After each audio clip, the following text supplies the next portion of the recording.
Hi guys, I reviewed the new Machina cards, so now I'm going to show you the basic idea of the Konami endorsed deck. This is a concept I made up myself, like the Konami endorsed deck is a deck that comes prepackaged, right? This is what Konami intends you to do with their cards, in the way they intend you to play them. Like, of course, sometimes that's a most optimal strategy, but sometimes it isn't. So I'm gonna show you my version of Earth Machine deck and the Konami version, and how you can combine them, and how to spot synergies between cards. So this is the build we're going to play test, and I say this quoted because it's not even play test because I didn't face human opponents. None of my friends want to play against unreleased cards because it's a waste of time. So yeah, that's one thing. And the other thing is that this is a 60 card build, which purpose is to show me the largest amount of cards possible in the least amount of time possible. So it's not a deck per se, it's basically just a concept and how to spot synergies and stuff. And I actually the replays I'm going to show you is playing against myself, so please don't be harsh on player 2 that is not doing anything or doing some optimal plays just so I can activate my cards. But I want to show you this because I want to show you how the deck operates so you can judge if it's a deck you want to play or not. Uh, Basically, and in this build, I didn't include the Origin Schedule card, which is likely the best card for Earth Machines. So this card. So that's basically because I know it's good, so there's no need to play test it. So I'm gonna show you right now how to play this deck. First up, this is a pretty powerful hand, so I'm gonna show you. I summoned the gear frame, and then I added the mega form and played switch art. Then I use my switch art to send my colonel to the graveyard and add an extender. This card's really powerful, like it's basically a free extender in any part of your combo, and that's really good. And not only that, it self-replaces it. It trades for another free card in your face so you can keep things going. This is the Konami endorse play, and when I say endorse, I don't even say it lightly. Basically, this is a signature play of the Machina deck. So you discard Mega Form to summon Radiator, iRadiator, and then what iRadiator is going to do, it's going to pop himself to bring back the Mega Form. But because we have Colon on the grave too, we can summon two monsters, right? Look. Yeah, with this field, let's ignore for a moment I have the terrain and the gear frame on the field, and I only have Megaform and Colonel, right? At this point, I can use the Megaform's effect to summon this guy from my deck, like this guy, in defense mode. Then I can blow away my Colonel to Raigeki my opponent's field, and then use this guy's effect to summon another Megaform from my deck. Another Mega Form from my deck, just so in my turn I can summon this guy again and repeat the loop over and over and over and over again. That's really powerful.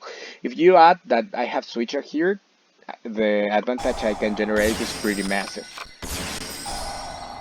I played the ballistic shooter because coming in the next set as needle fiber, so for me it's okay to play it. When they release this new structure deck, we are going to have access to this card, which actually is quite potent because I can play the ancient gearbox, which in itself is going to add this guy, the tunneler. The tunneler is basically a pot of fab rice, which is really good. So I'm gonna keep playing now.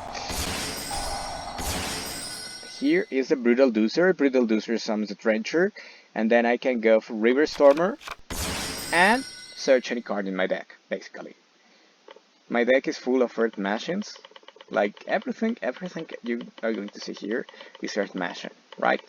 Well, except not the spells, but even then, it can get me access to Switch Art if I really wanted to. So I'm gonna play this card. And then look closely what I did. I'm not going to stop much more anymore, but I basically added a monster reborn with a pot of fab rice from my deck with this guy. That's really powerful.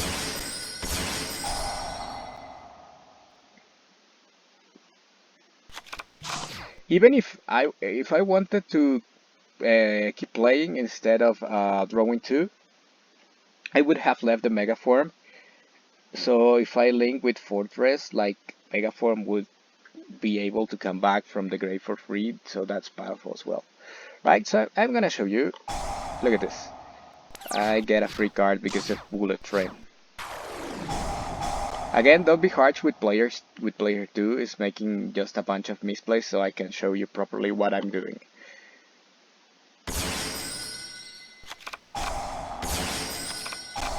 At this point, I decided to summon the Ruffian Rail card instead of the Pegasus because I need a space open for Colonel. Pop, I summon the Megaform,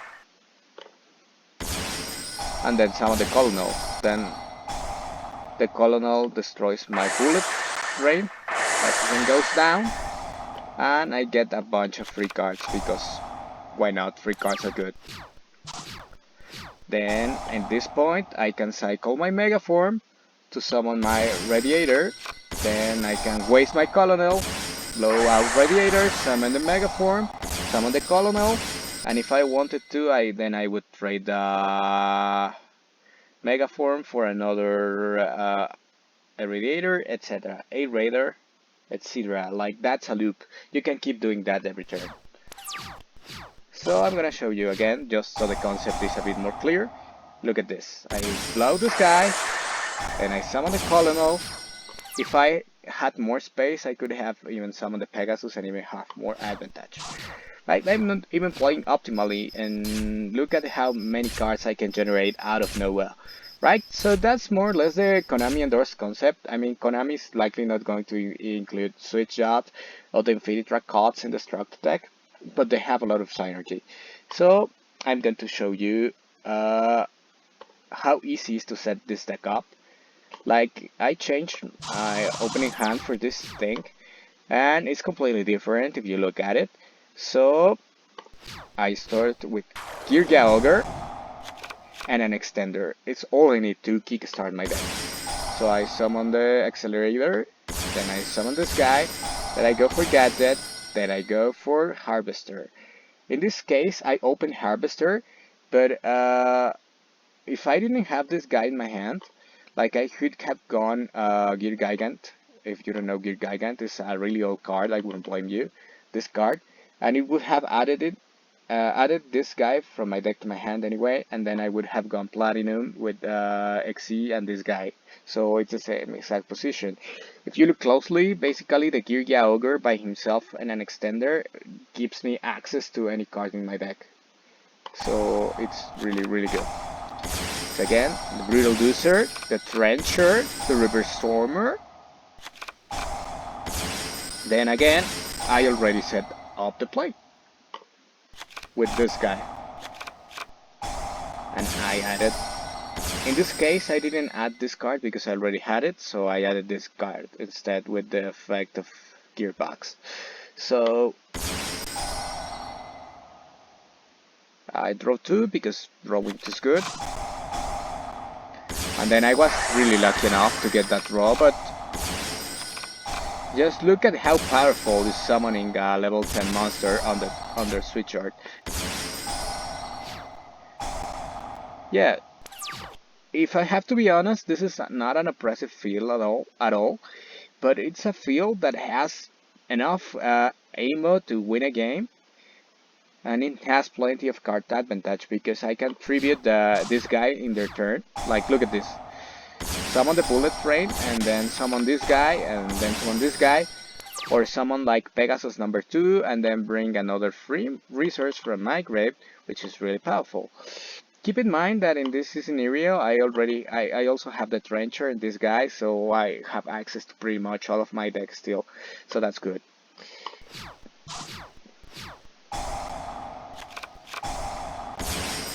And this card is ridiculous with Switch Art. Really ridiculous.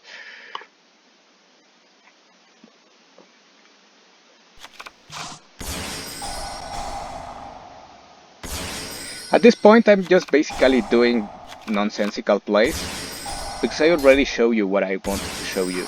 But this is just very good, to be completely honest. This is really, really, really good. Like, I don't even know what Konami... I mean, what the guy who did this deck designed it very well. It's pretty potent. It does everything it needs to, right? So don't sleep on it. I'm going to show you which cards you might need that might actually not be in the Structure deck. So this card, if it doesn't come in the pack with Crystal Needle Fiber, it's going to get really expensive. Uh, this card is from Turning Code, so it might be an ultra or something, but it's a new card, so no problem. This card, if not reprinted, it's going to be really expensive. This guy is already like 50 bucks, which is expensive for a card that basically is now competitive play. This card is, well, last time I checked like a month ago, was like 3 bucks. It's a steal. This is one of the best machine extenders in the whole game. It has the correct level, 10, has a correct attribute and a correct type. It's very good. It's an extender you can play. So it's very good. What else can go up in price? The Pegasus Railroad Stampede can be a bit more expensive. It's like 4 or 5 bucks now. I could easily see it going to like 10, because it's a good cut. And then I don't think anything is going to be expensive.